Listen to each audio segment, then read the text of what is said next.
Welcome back to our channel. Today, in quiet reverence, we remember the talented artists who left us too soon, some only just days ago. From the icons of Hollywood to rising stars, they each brought light to the world of entertainment, until they passed away suddenly. If you feel moved by their stories, we invite you to leave a like as a silent tribute in their memory. Thank you. Now, let us begin. Mark Snow, the man behind the X-Files haunting theme, tragically has passed away at the age of 78. His chilling yet unforgettable melody defined an era of television and became one of the most iconic theme songs in TV history. A 15-time Emmy nominee, Mark Snow composed not only the eerie opening of The X-Files from 1993 to 2018, but also the emotional scores for Blue Bloods, Smallville, Ghost Whisperer, and dozens of TV films. His legacy spans generations, leaving a deep cultural impact on both television and film. Snow's death was confirmed by his representative to The Hollywood Reporter on Friday, July 4th. He passed away at his home in Connecticut. His longtime friend and fellow composer, Sean Callery, shared the news in a deeply personal Facebook post, honoring over 3 decades of friendship and creative collaboration. In a quiet yet powerful act of mentorship, Snow once helped Callery start his career, a gesture that forever changed another artist's life. Despite looming deadlines and the silent weight of pressure, Snow remained constant, generous, grounded, and full of quiet strength. "There will never ever be another like you," Callery wrote. As we bid farewell, we remember not only his music, but the kindness and humility behind it. Which of his works touched you most? Share your memories in the comments below.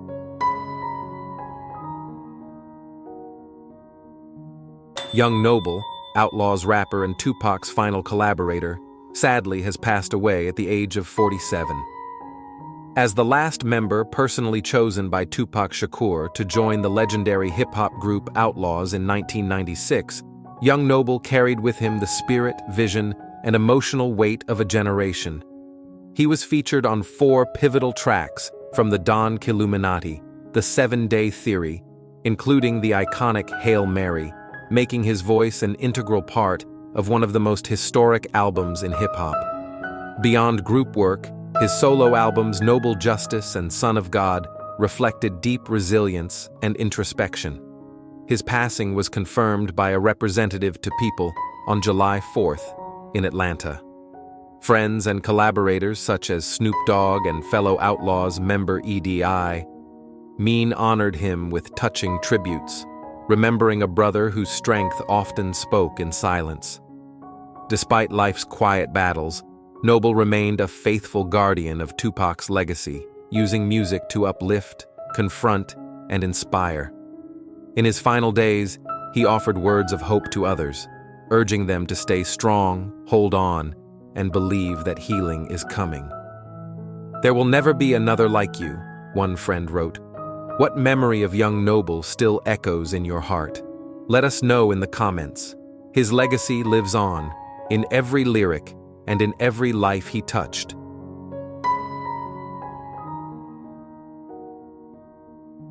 Michael Madsen, the unforgettable force behind Kill Bill and Reservoir Dogs, sadly has passed away at the age of 67. His passing was confirmed on July 3rd by longtime Representative Liz Rodriguez. The actor was found at his home in Malibu, California, and the cause was attributed to natural causes. His death was first reported by NBC4 Los Angeles. For more than 4 decades, Michael Madsen brought life to characters filled with quiet fire and emotional depth. From the unforgettable Mr. Blonde in Reservoir Dogs to the conflicted Bud in Kill Bill, his work helped define a generation of gritty American cinema. He also left his mark on Donnie Brasco, The Hateful Eight, and Once Upon a Time in Hollywood, all films etched into Hollywood history. Beyond the screen, Madsen weathered both fame and personal challenges with enduring grace. In recent years, he embraced a creative renaissance, starring in 3 new independent films and preparing to release a deeply personal poetry collection. Tears for My Father. Remembered by his team as one of Hollywood's most iconic actors, Michael Madsen leaves behind a legacy of artistic truth, resilience, and unforgettable performances that will echo for generations to come.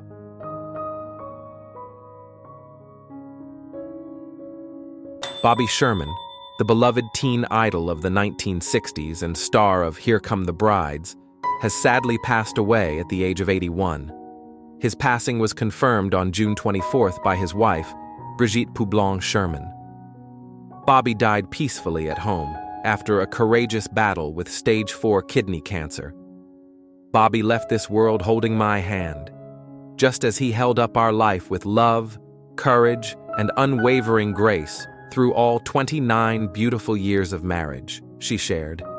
With hits like Little Woman, Easy Come, Easy Go, and Julie, Do You Love Me, Sherman's voice defined a generation.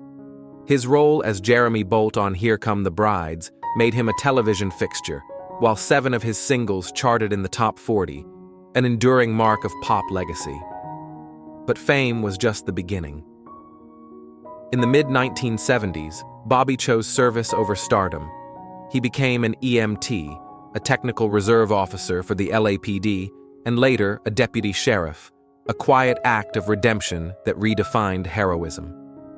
His public service earned him the LAPD's Reserve Officer of the Year in 1999. In his later years, he co-founded a children's foundation in Ghana, using music and education to uplift lives. To his loved ones, he was more than a star. He was a man of grace, humor, and deep humanity. His light lives on in the lives he touched, on stage and beyond.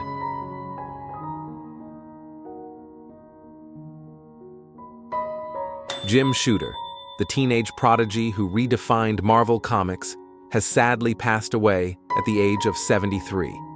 His passing, confirmed by his son Benjamin Shooter and writer-editor Mark Waid, followed a battle with esophageal cancer. Shooter died on July 1st, 2025, leaving behind one of the most transformative legacies in modern comic book history. Shooter began writing for DC Comics at just 14, but it was during his tenure as Marvel's editor-in-chief from 1978 to 1987 that he left an indelible mark. Under his leadership, Marvel entered a golden era with legendary storylines like Uncanny X-Men, Daredevil, and Secret Wars. He professionalized the company, championed creator rights, and introduced the first large-scale crossover events, a structural blueprint still used by both Marvel and DC today. Despite his groundbreaking success, Shooter faced resistance for his uncompromising leadership style. He was dismissed from Marvel in 1987, but never stopped creating. He founded Valiant Comics, revived classic characters, and returned later to DC and Dark Horse as a writer, proving his enduring commitment to the medium.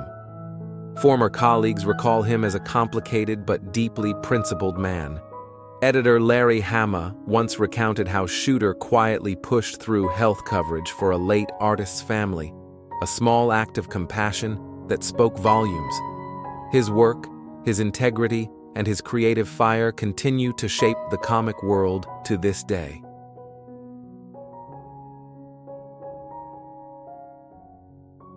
Joe Marinelli, the unforgettable Bunny Tagliati of Santa Barbara, has sadly passed away at the age of 68. Tragically, the beloved character actor died in Burbank after a battle with stomach cancer, as confirmed by his wife of nearly 34 years, John Marinelli. In her moving tribute, she shared, "We never had a fight." Their enduring love story mirrored the gentle resilience Joe brought to his life and career. Joe Marinelli became a household name thanks to his iconic portrayal of Bunny Tagliati, a cross-dressing mobster with a tender soul, on the NBC soap Santa Barbara from 1988 to 1990. The role showcased his remarkable comedic timing and emotional depth, and led to recurring appearances on Guiding Light, General Hospital, and most recently, The Morning Show, where he portrayed UBA director Donnie Spagnoli. Born in Connecticut and trained at the Royal Academy of Dramatic Art, Joe's journey was anything but conventional. From carpenter to acclaimed actor, his career was a testament to reinvention and quiet perseverance. He once shared that Bunny allowed him to express humor, vulnerability, and a strong moral code. Even after leaving Santa Barbara, Joe's star continued to rise, with roles in Sideways, The West Wing, and Desperate Housewives. Joe is survived by his wife Jean and their two sons, Vincent and David. Tributes from Mark Duplass, Alexander Payne, Phineas, and Lee McCloskey painted him as a man of immense heart and spiritual grace, a champion of kindness, artistry, and authenticity. His legacy lives on, not just in film and television, but in every life he quietly uplifted. Rebecca Del Rio, the haunting voice of Club Silencio, has tragically passed away at the age of 57. The heartbreaking news was confirmed by the Los Angeles coroner's office, who reported that Del Rio died at her home on June 23rd. No cause of death has been publicly announced. Rising from the vibrant music scene of Chula Vista, California, Rebecca captured the world's attention through a singular, unforgettable moment. Her soul-stirring rendition of Lorando in David Lynch's Mulholland Drive. That emotionally charged scene at Club Silencio, where her voice soared with quiet pain and raw beauty, became an enduring image in American cinema.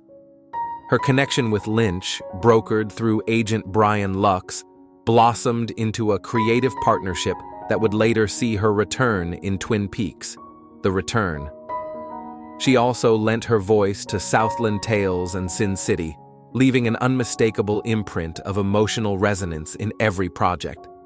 Privately, Rebecca endured profound personal loss with the passing of her son in 2009. Yet in the face of sorrow, she never stopped singing.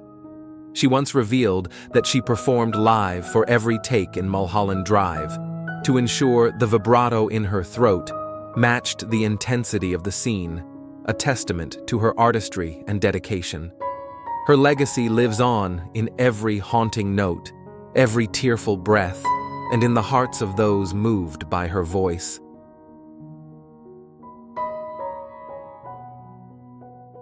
Julian McMahon, the charismatic Dr. Doom of Fantastic Four, has tragically passed away at the age of 56. The beloved Australian actor, known for his striking presence and deeply layered roles, took his final breath on July 2nd in Clearwater, Florida, after a brave battle with cancer. The news was confirmed by his wife, Kelly McMahon, who shared, "Julian loved life. He loved his family, friends, his craft, and his fans. His greatest wish was to bring joy to as many people as possible." McMahon's legacy spans decades, from early fame in Australian dramas Home and Away to global recognition in the supernatural hit Charmed as the enigmatic Cole Turner. But it was his performance as Dr. Christian Troy in Nip Tuck, a complex, seductive plastic surgeon, that solidified his place in television history, earning him a Golden Globe nomination. His turn as the iconic villain Dr. Doom in Fantastic Four brought him to the silver screen, thrilling Marvel fans worldwide. Even in his final years, McMahon left a powerful mark with his lead role as FBI agent Jesse LaCroix in FBI, Most Wanted, portraying strength and mentorship with quiet dignity. His journey wasn't without struggle, yet through every challenge, Julian showed resilience, elegance, and devotion to his art. As Warner Brothers shared in their tribute, he leaves behind not only unforgettable performances, but a profound legacy of dedication and heart. He is survived by his wife, Kelly, and countless admirers around the world who will remember him with warmth and gratitude.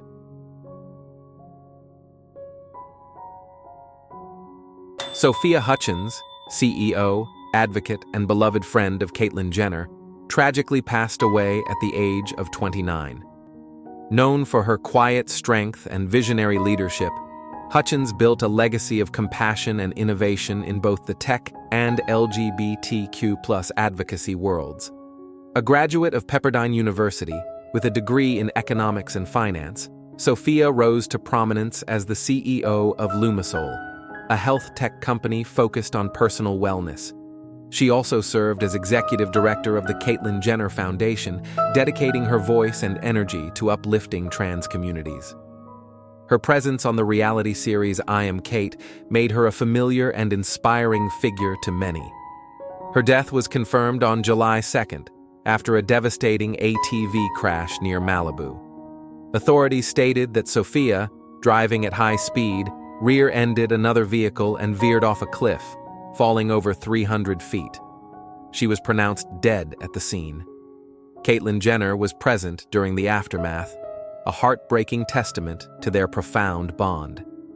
Sophia's journey was defined not only by ambition, but by resilience. In the face of public scrutiny and personal transformation, she redefined herself through courage and purpose. Her partnership with Jenner became a symbol of mutual growth, respect, and shared advocacy. As we mourn this unimaginable loss, we honor Sophia's legacy, a legacy of bold leadership, quiet mentorship, and unwavering belief in a better future. What are your memories of Sophia Hutchins? Share your tribute in the comments.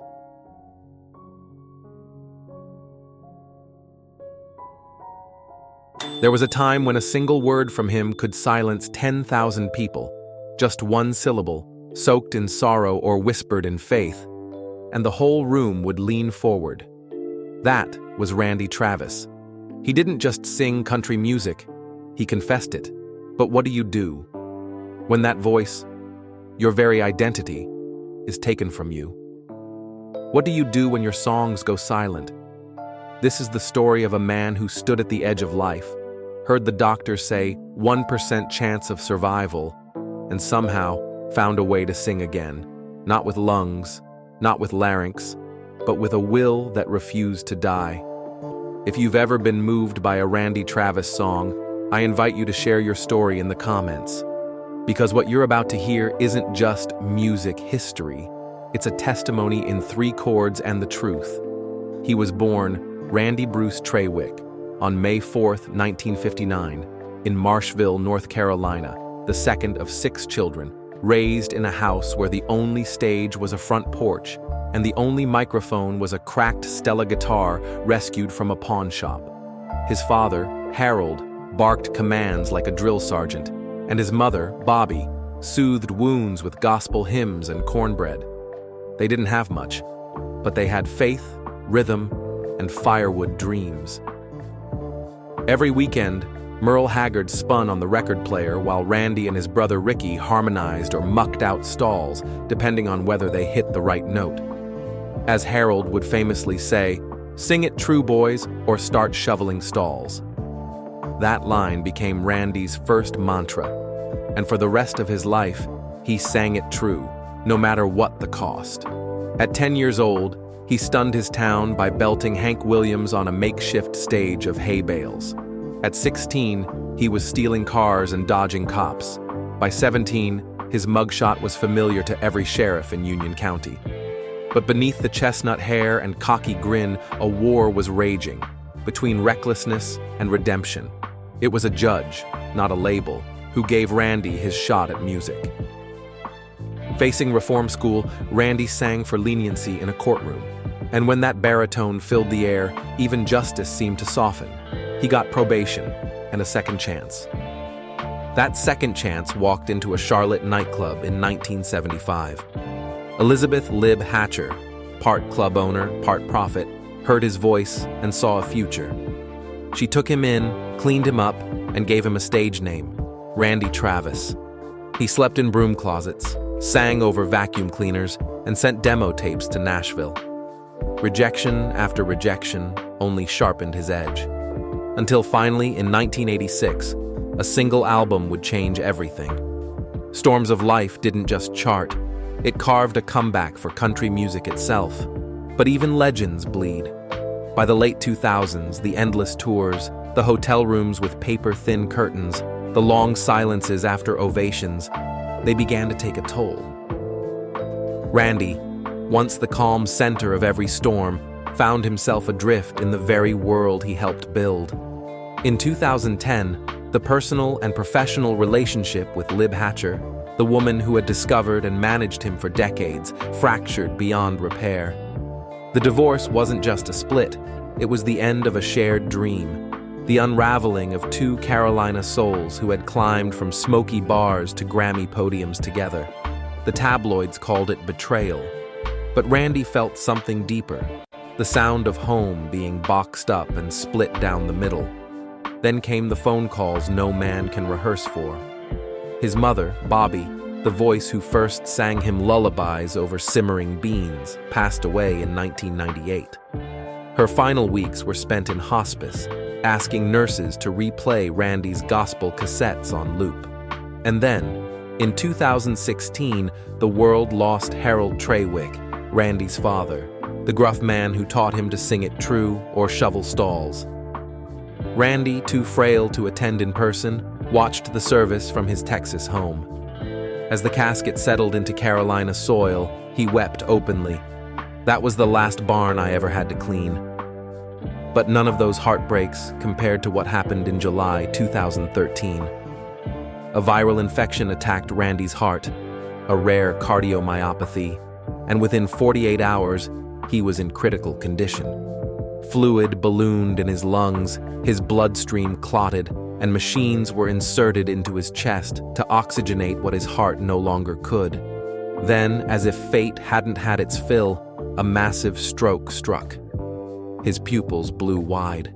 Emergency surgery removed part of his skull to relieve the pressure. The prognosis was chilling. 1% chance of survival. 0% chance of ever singing again. Doctors urged Mary Davis, his then-fiancée, to let go. But Randy wasn't done. Even in a semi-coma, he squeezed her hand. And as she later said, a tear slid down his face. Just one, then another. And I told the doctors, we're fighting this. He woke up paralyzed on one side, robbed of speech, unable to do what had defined him his entire life. In the weeks that followed, he couldn't say yes until month 3. No took 6. He had to relearn how to walk, how to swallow, how to shape a sound. Speech therapy became a battlefield. Physical therapy a slow dance with gravity. Every inch was a war.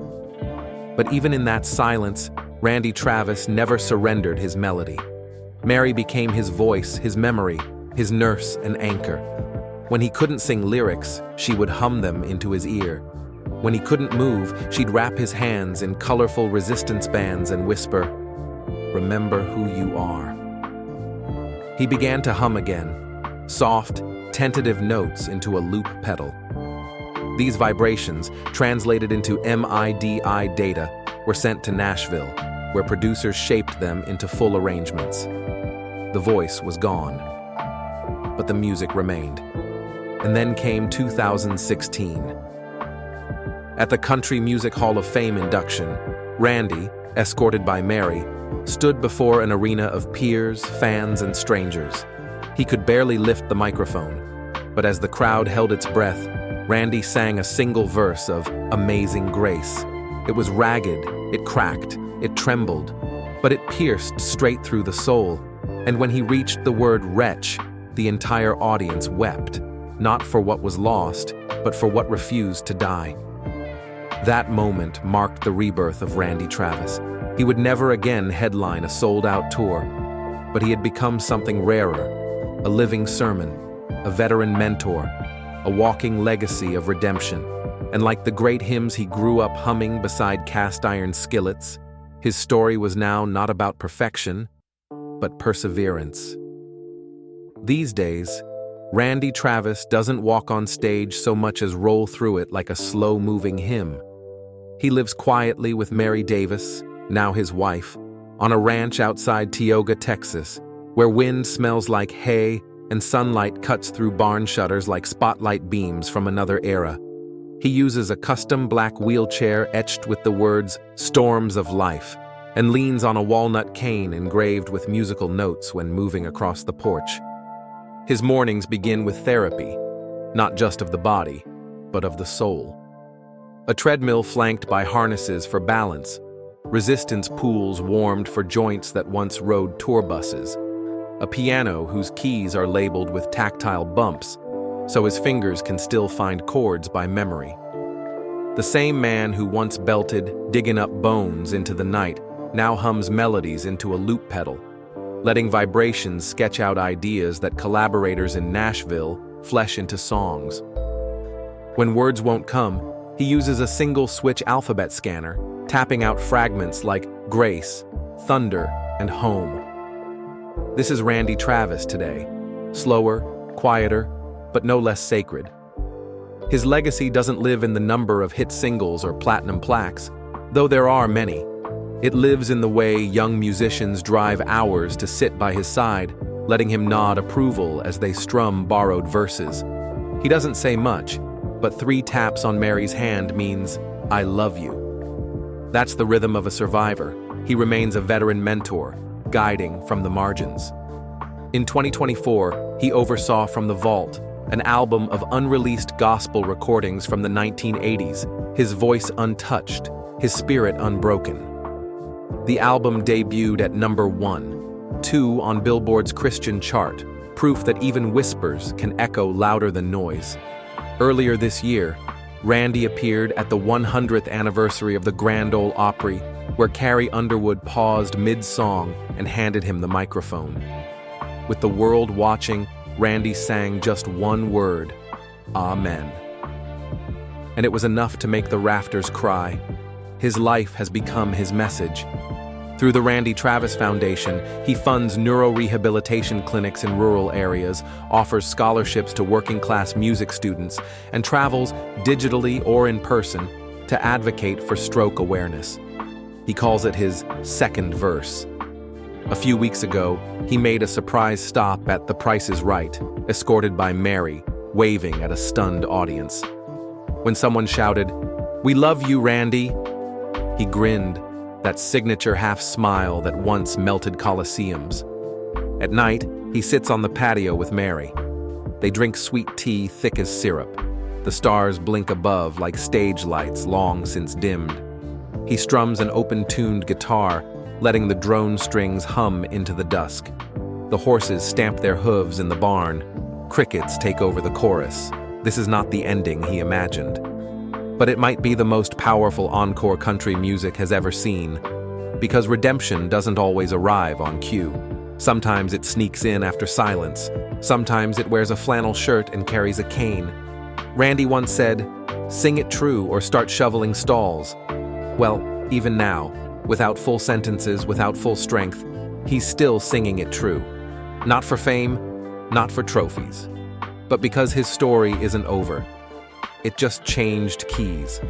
So tonight, if you still believe in second chances, in the quiet courage of survivors, in the songs that live even when voices falter, let Randy Travis remind you, there's no gift greater than more life. If this story moved you, subscribe to our channel, share it with someone who needs to hear it, and in the comments, tell us, what's your Randy Travis song?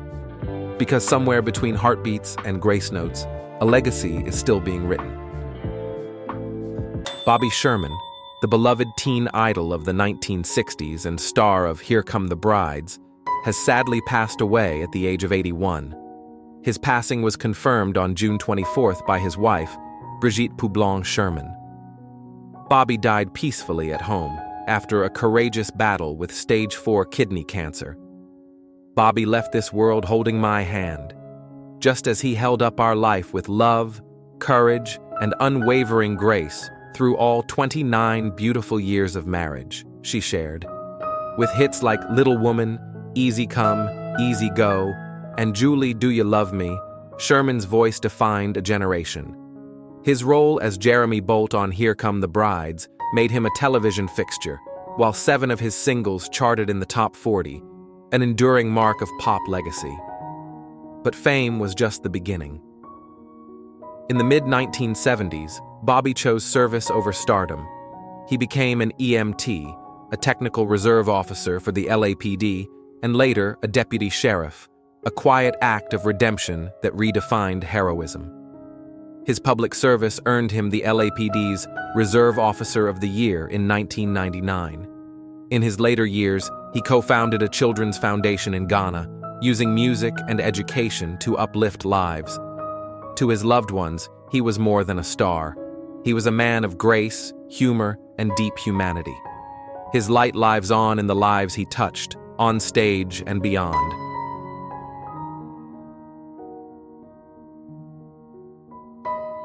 Jim Shooter, the teenage prodigy who redefined Marvel Comics, has sadly passed away at the age of 73.